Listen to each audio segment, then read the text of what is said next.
Тахира Якупова называли настоящим народным самородком.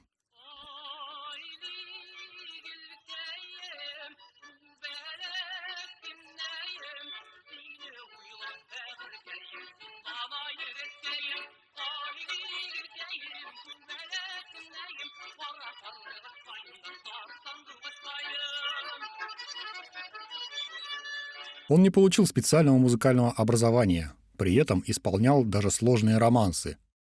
В 18 лет солировал в Государственном ансамбле песни и танца республики и в эстрадной группе Татгосфилармонии.